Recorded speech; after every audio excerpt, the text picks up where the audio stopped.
Commander Riker thinks Worf is trying to fill another inside straight. Data has the best poker face Riker's ever seen, and it will cost Riker 20 to make the determination of whether Data has a flush or a full house. Wow! Hello, everybody, and welcome to The Seventh Rule with Sirach Lofton. Hello, hello. My name is Ryan T. Huskin. Today we're doing a review of Star Trek The Next Generation Season 4, Episode 6, entitled Legacy, written by Joe Menosky, directed by Robert Shearer.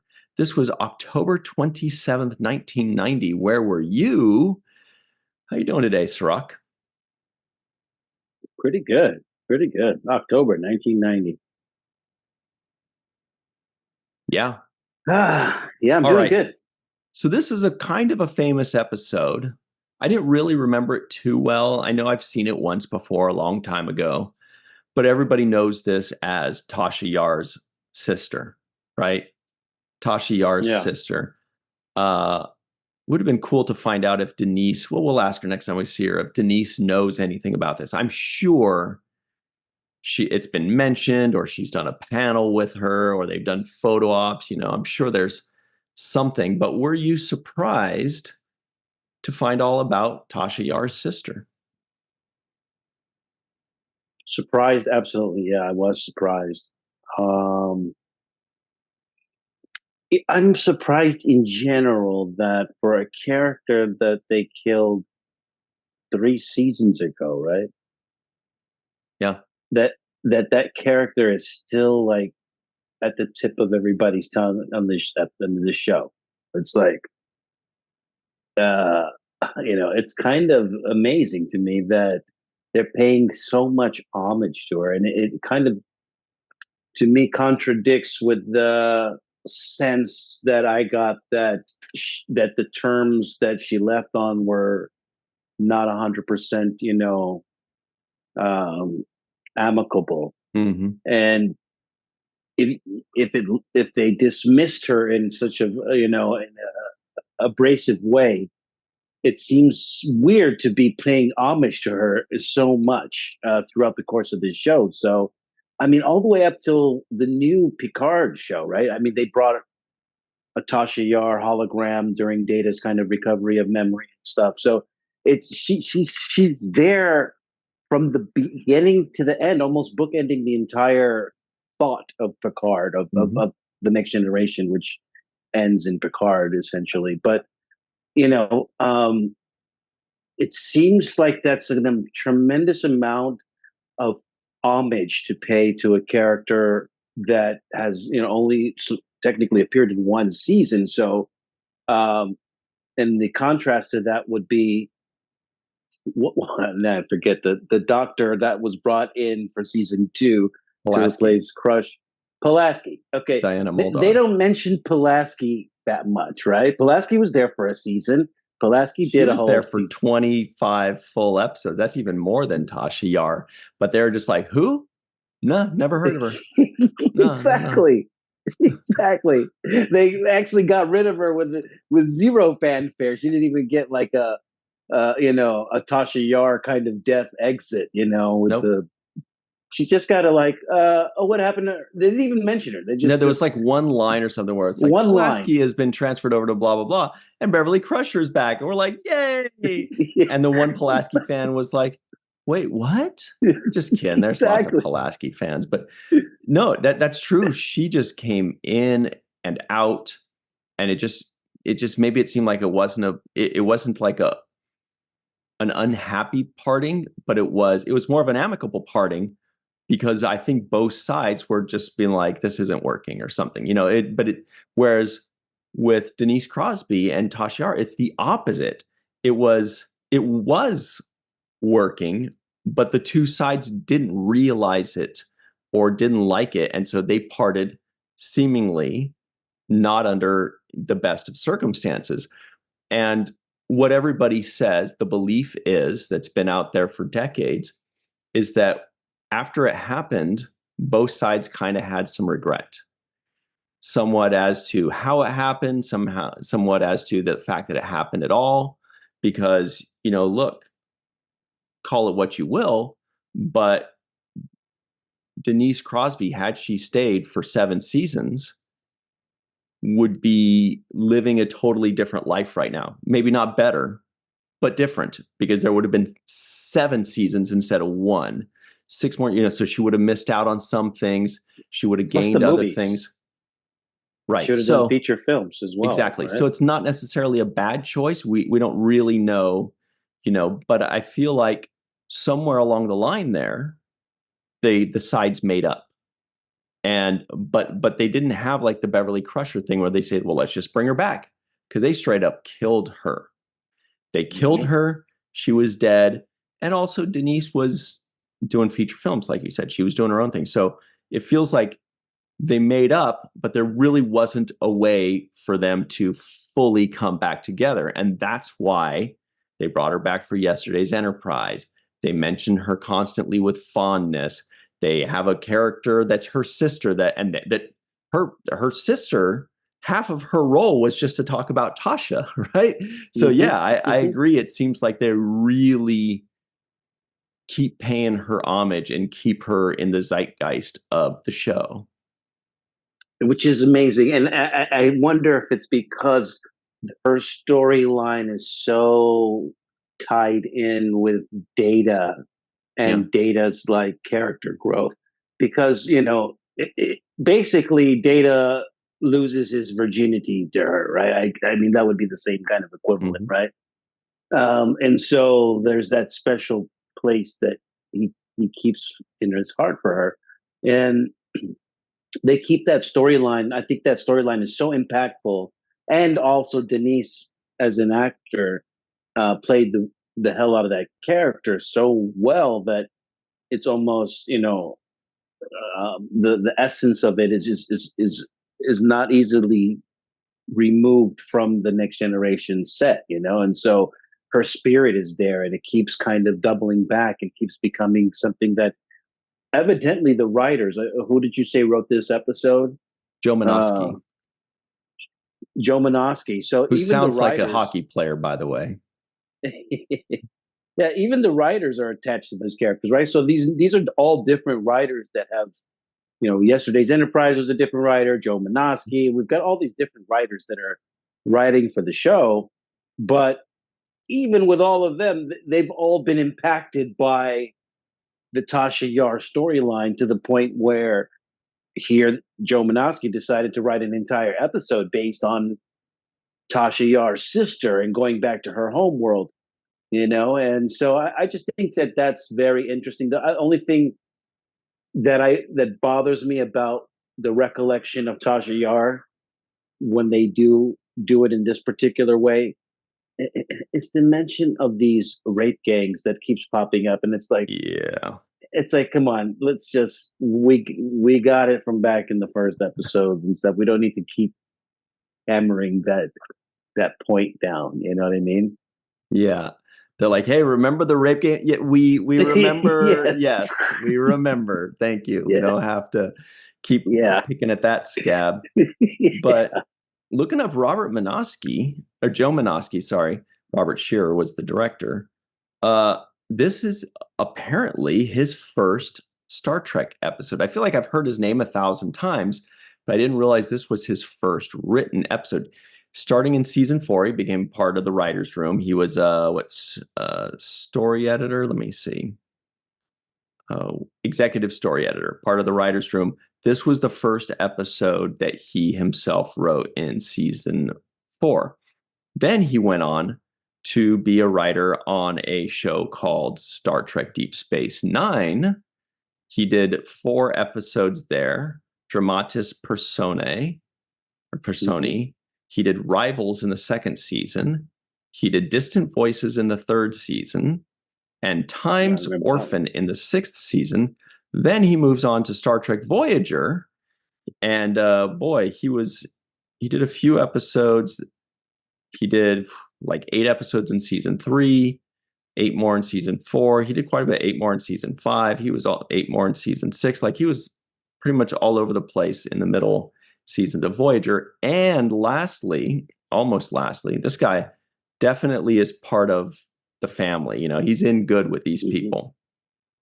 He Yeah. also wrote a season one episode of Star Trek Discovery, which is a rarity for somebody to Wow. do the legacy shows and Discovery.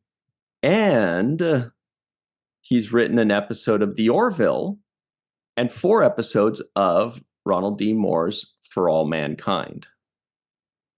Wow, we just found a legend in the I game know that is that guy's a treasure trove. he's a legend and flying low under the radar here. Woo. Joe Minosky, shout out to Joe. And this is his first episode, so this is Yeah. 1990. He's getting in the game. He's getting his first shot at writing an episode for Star Trek. And I think he did a great job in this episode. I want to say he took some of the elements of the poker, introduced that in the open. So we got a little bit of the poker, which is, I like the intros on the day to day activities of the Me characters. too. Yeah, because when they go right into, we're headed to Alpha for the Squadron 4 and to research and then it becomes, I like getting in on a shot where they're just walking and talking. Mm-hmm. It might be some casuals, dating stuff. Ramp up into it, lean into it. Give us, plus, we Yes. care about these characters. We want to know their day to day. We want to know their slice of life. And the show that did it by far the best, of course, is Deep Space Nine. We were spoiled by that. Remember? Every episode started with Quark and Odo talking about the Danubian mud squirrels that have been in, whatever, or O'Brien and Bashir playing at the Alamo. We always got these things, and then it'd be like, Captain to Bashir, report to my, okay, and then we get into it. And so you expect that to happen in Next Generation, and it's hardly at all. We get like little tiny things, but yeah, I agree. This was the first time we got like an extended version of that. Yes. And so Joe Minosky has a good feel for that thing as a viewer that we like to see, which is open in on the day to day slice of life, the banter between fellows. So we get to see the kind of inside jokes that they make with each other, like, what do you there? You're trying, you don't want any cards data, just the little moments there, which I love, And then I'll double also back on that poker idea too, because I think that was an interesting kind of double entendre for what the episode was about, right? It starts with poker, and essentially the episode is about poker, meaning bluffing. Bluffing.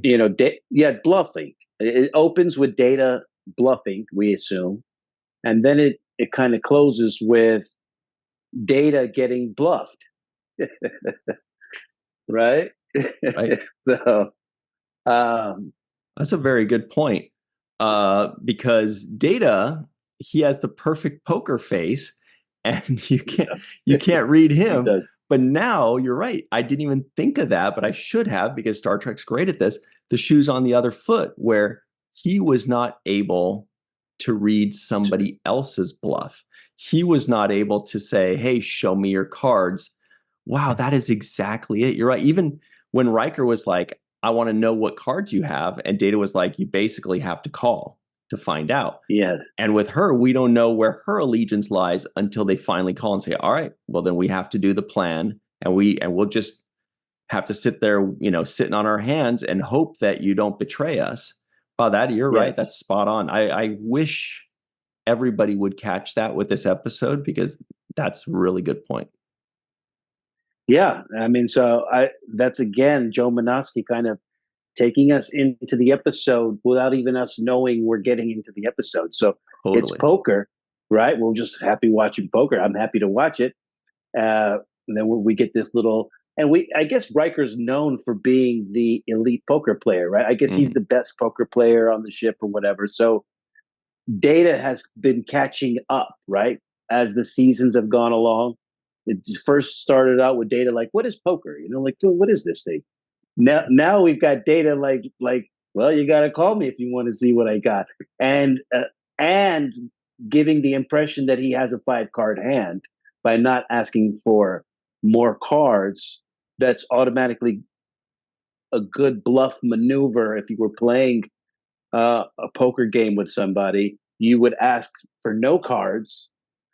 Even if you had a crappy hand, nobody would really assume that you had a crappy hand, because they would say, of course, he would want to draw 3 cards or whatnot.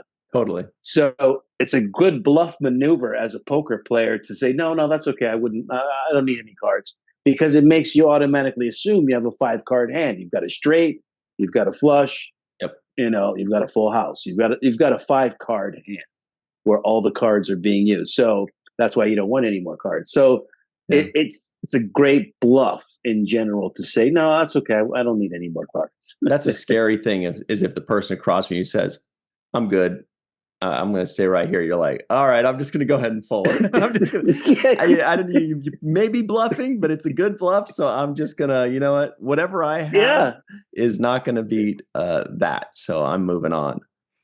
yeah, That's really interesting. So I like that a lot. And I do love the poker scenes. We know Melinda Snodgrass was the one that started that up. yeah, yep.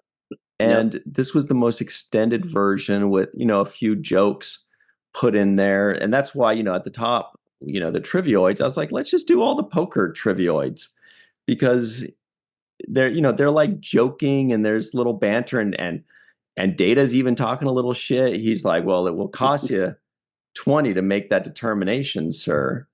Uh, you Yeah. know, it's pretty good. And then now so Data always has the advantage of nobody being able to read him. And now Data is always learning lessons throughout this series of how to become more and more human. Now he's finding out what it's like when he can't read somebody else, but the stakes are much higher. And then, of course, we're led to believe that he says, I'm fortunate that I don't have these emotions, but we're all like going like, no, Data, you're sad. You miss Tasha and you're sad about Ishara. When she kissed your cheek, you started thinking, well, Yeah.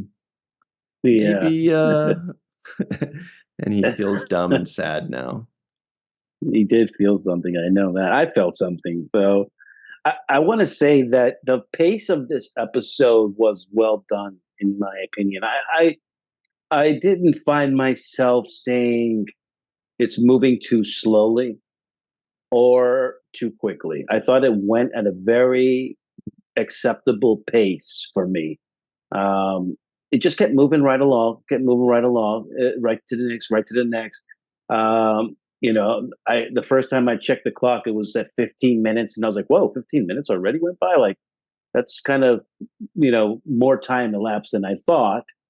And then again the next time, basically every 15 minutes, I checked the clock to see how much time I had left, and every time I was pleasantly surprised by the pace moving so quickly. I was like, "Wow, this 45 minutes is flying by really quick."